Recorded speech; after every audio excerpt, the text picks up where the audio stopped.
اعوذ باللہ من الشیطان الرجیم، بسم اللہ الرحمن الرحیم۔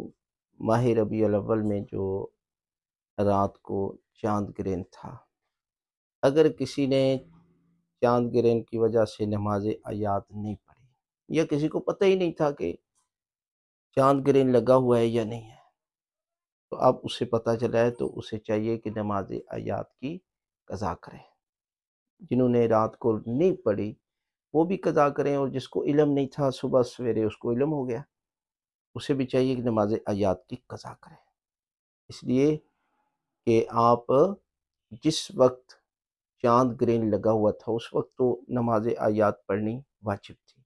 اب جب وقت گزر گیا ہے تو آپ پر اس کی قضا کرنا واجب ہے، اور طریقہ کار وہی ہے کہ جس طریقے کے ساتھ جو ہے وہ آپ نے 2 رکعت نماز آیات پڑھنی تھی واجب قربتاً للہ، اور ابھی جو ہے وہ قضا کا نام لینا ہے۔ اور پراپر اس طریقے کے ساتھ آسان طریقہ ہے کہ آپ نے سورہ الحمد پڑھنی ہے، اس کے بعد سورہ توحید پڑھ لیں مکمل، پھر رکوع میں جائیں، پھر رکوع سے اٹھیں، پھر سورہ الحمد پڑھیں، پھر سورہ توحید پڑھیں، پھر رکوع میں جائیں۔ اسی طرح 5 دفعہ آپ نے 5 رکوع کرنے ہیں، اور دوسری رکعت میں بھی اسی طرح جیسے کہ پہلی میں۔ یہ طریقہ کار ہے۔